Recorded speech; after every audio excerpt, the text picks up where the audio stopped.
మోకాల నొప్పులకు ఎటువంటి సర్జరీ లేకుండా ఎపియాన్ పెయిన్ క్లినిక్ అందిస్తున్న అత్యాధునిక చికిత్స.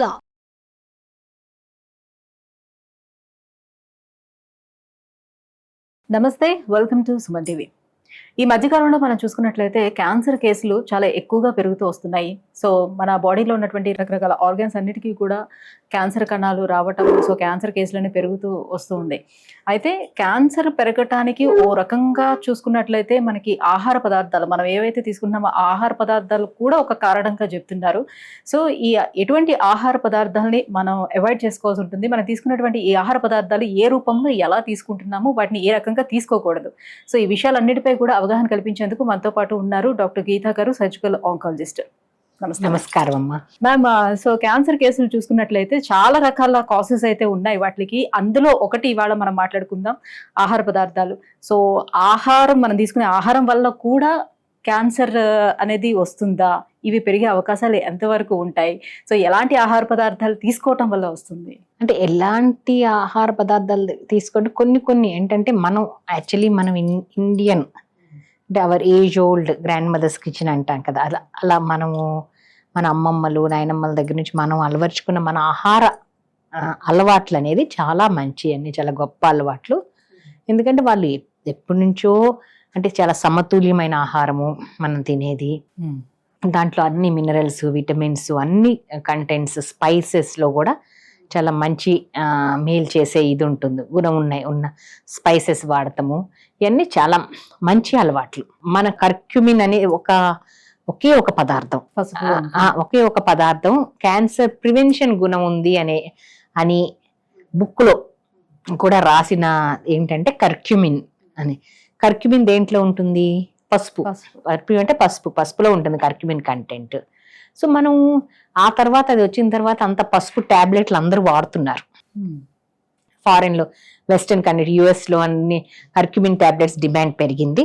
కర్క్యూమిన్ టాబ్లెట్స్ అందరూ వాడుతున్నారు. బట్ మన ఆహార అలవాట్లో పసుపు అనేది పార్ట్ ఆఫ్ అవర్ కలర్ కోసం అన్నట్టుగా జస్ట్ ఏదో చిన్నగా యూజ్ కలర్ కోసం అని కాదు, మరి కలర్ ఒకటే కోసం అని కాదు. అది పసుపు వేసుకున్న ఆహారమే తినాలి అని మన పెద్దవాళ్ళు చెప్తారు. మనం ప్రతి కూరలో కూడా పసుపు అనేది మన part of our daily food habit అన్నమాట. సో అది మన ఆహారంలో ఆల్రెడీ ఎప్పటి నుంచో ఏజోల్ గా వస్తుంది. అది ఇప్పుడు కర్క్యూమిన్ కి ప్రివెన్షన్ గుణం ఉంది అని క్యాన్సర్ ప్రివెన్షన్ చెప్పిన తర్వాత టాబ్లెట్స్ వేసుకుంటున్నారు అందరూ. అంటే వాళ్ళంటే ఇప్పుడు విదేశీయులు అంటే మనం చూసుకున్నట్లయితే పసుపు అనేది చాలా అసలు మాక్సిమం యూజ్ చేయరని చెప్పుకోవచ్చు. వాళ్ళ ఆహార పదార్థాలు చూస్తే మనకు తెలుస్తుంది, అంతా కూడా తెల్లగానే కనిపిస్తూ ఉంటుంది, ఎక్కువగా యూజ్ చేయరు పసుపు అనేది. వేరేస్ మన కంట్రీకి వచ్చేటప్పటికల్లా మనం అన్నిటిలోనే పసుపు అనేది జనరల్ గా యూజ్ చేస్తాం కదా, అయినప్పటికీ మన దగ్గర ఈ క్యాన్సర్ ముప్పు అనేది పెరుగుతూనే వస్తుంది కదా. ఒక వన్ ఆఫ్ ద లక్షణం ఉందని అది అలా ఎందుకు చెప్తున్నాను నేనంటే మనం మన ప్రాచీన మన ఆహార అలవాట్లు మనం మర్చిపోకూడదు. అంటే చాలా వరకు ఇప్పుడు మన అందరం అంతే, వెస్టర్న్ మన పిల్లలు ఎక్కడ వెస్టర్నైజేషను ఇది ఎక్కువైపోయి మళ్ళీ ఫాస్ట్ ఫుడ్స్ కి, పిజ్జాస్ కి, బర్గర్స్ కి వాటికి అలవాటు పడుతున్నారు. బట్ మన ట్రెడిషనల్గా వచ్చే మన ఫుడ్ అనేది చాలా మంచిది, చాలా బ్యాలెన్స్డ్ డైట్, చాలా సమతుల్యమైన ఆహారం. అది ఒక్క కారణమే కాదు క్యాన్సర్ వస్తానికి, వివిధ కారణాలు ఉంటాయి. అది ఏంటంటే ఒకటి, మనం తినే ఆహారం అన్ని చాలా పెస్టిసైడ్స్ యూజ్ గ్రో చేస్తున్నారు, అన్ని ఆర్టిఫిషియల్లీ ఇదన్నమాట గ్రో చేస్తున్నారు. ఇంకా మనం చాలా అడల్ట్రేషన్ అనేది చాలా ఉంటుంది. దానికి ఆర్టిఫిషియల్ గా కలర్ గా కనిపిస్తానికి ఆర్టిఫిషియల్ గా అన్ని ఇచ్చేస్తున్నారు. అడల్ట్రేషన్ పార్ట్ అనేది it is part of our daily that which we can't we are not able to avoid it. అవి తీసుకోక తప్పట్లేదు. మనం ఆర్గానిక్ అంటే సిటీస్ లో ఉన్నాం అనుకో, ఎక్కడ గ్రో చేసుకుంటారు, ఎవరు గ్రో చేసుకుంటారు, అదనమాట. సో ఇది కారణాలు. ఒకటేమో పెస్టిసైడ్స్ యూజ్ చేస్తాం, ఆర్టిఫిషియల్గా గ్రో చేస్తాం, ఎక్కువ hybrid variants, and most of the food stuff అనేది అడల్ట్రేషన్ అనేది ఉంది మన దగ్గరికి వచ్చేసరికి, కస్టమర్ వద్ద వచ్చేసరికి. ఇవన్నీ కొన్ని కారణాలు. మ్యామ్ ఇప్పుడు మన పూర్వీకులను తీసుకున్నట్లయితే మీరు చెప్పినట్టుగానే వాళ్ళు తీసుకున్నటువంటి ఆహార అలవాట్లు అనేది చాలా పర్ఫెక్ట్ అని చెప్తున్నారు కదా. సో అందులో వాళ్ళు కూడా ఆవకాయలు, ఊరగాయలు అన్ని పచ్చళ్ళు పెట్టుకునేవారు, సంవత్సరం అంతా కూడా వాటిని యూస్ చేస్తూ ఉండేవారు. సో ఇప్పుడు మనకి అవే ఆవకాయలు అలాంటి ఊరబెట్టినటువంటి పచ్చళ్ళు ఎక్కువగా తినకండి, ఇవి కూడా క్యాన్సర్ కి ఒక రకంగా దారి తీస్తాయి అని చెప్తున్నారు కదా. ఇందులో వాస్తవం ఎంత? అంటే వాస్తవం అంటే ఆవకాయలు అనేది use salt as preservative, salted, బాగా సాల్ట్ ఎక్కువ, సాల్టెడ్ థింగ్స్ ఇవన్నీ. సో ఏంటంటే ఒక్కొక్కసారి ఏంటి కొన్ని స్టడీస్లో ఏంటంటే ప్రూవ్ అయిందంటే ఈ బాగా ఈ ఊరకాయలు ఉన్నాయి కదా, ఆవకాయలు, వీటిలో ఒకసారి కొంచెం ఫంగస్ అనేది ఏదైనా ఫంగస్ వచ్చిందంటే అది తిన్నప్పుడు కొన్ని GI tract cancers, like especially oesophageal cancers, ఇలాంటిది కారణమని చెప్పుకుంటారు. ఒక స్టడీ కూడా ఇక్కడ మేము కిద్వాయిలో జరిగిందండి. ఏదంటే ఈ నార్త్ కర్ణాటకలో ఎక్కువ జొన్న రొట్టెలు చేసుకొని చాలా రోజులు ప్రిజర్వ్ చేస్తారనమాట. సో అక్కడ వాళ్ళలో స్టడీ చేశారు. ఎందుకంటే అక్కడ నార్త్ కర్ణాటక, హైదరాబాద్ కర్ణాటక అంటారు కదా, నార్త్ కర్ణాటకలో ఎక్కువ ఈసోఫేజియల్ క్యాన్సర్స్ ఎక్కువ. ఓకే, దీనికి కారణము ఏంటంటే మళ్ళీ ఆ జొన్న లట్టల్లో ఈ ప్రిజర్వేటివ్లు, ఈ పచ్చళ్ళు లాంటి వాటిలో ఒక రకమైన ఫంగస్ ఉంటుంది. ఆ ఫంగస్ వలన ఈ ఈసోఫేజియల్ క్రానిక్ ఇన్ఫెక్షన్ వచ్చి అది నియోప్లాస్టిక్ క్యాన్సర్ గా టర్న్ అయ్యే అవకాశం ఉందని కొన్ని స్టడీస్ ఉన్నాయమ్మా.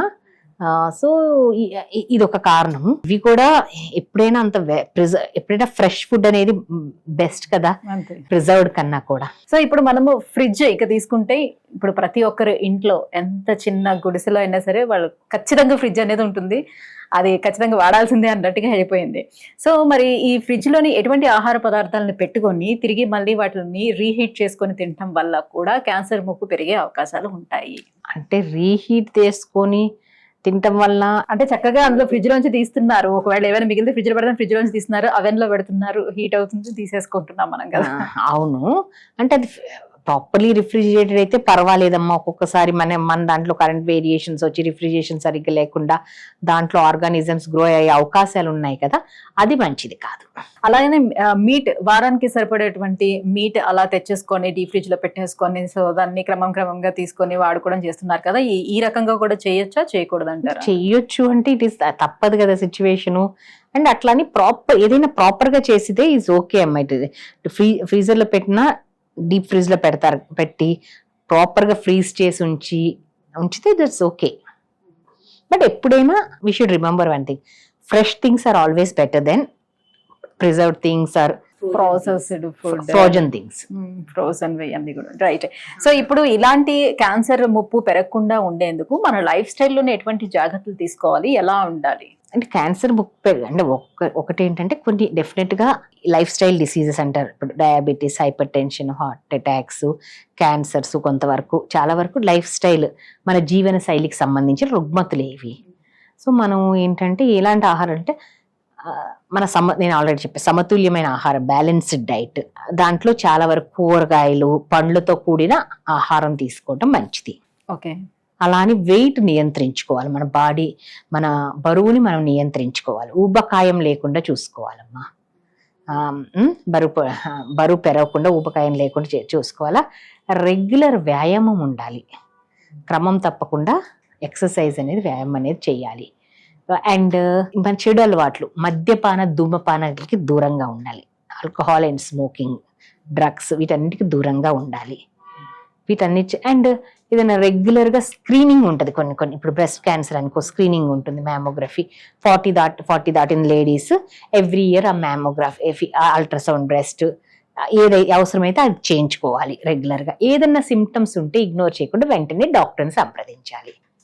ఇవి డెఫినెట్ గా ఫాలో అవ్వాలి. Thank you ma'am, thank you so much. So ఆహార పదార్థాలు ఎలాంటివి తీసుకుంటే ఏ రకంగా మనకి అవి క్యాన్సర్ ని పెంచే అవకాశాలు ఎక్కువగా ఉంటాయి, వీటిపై అవగాహన కల్పించినందుకు థ్యాంక్ యూ సో మచ్. నమస్కారం అమ్మా.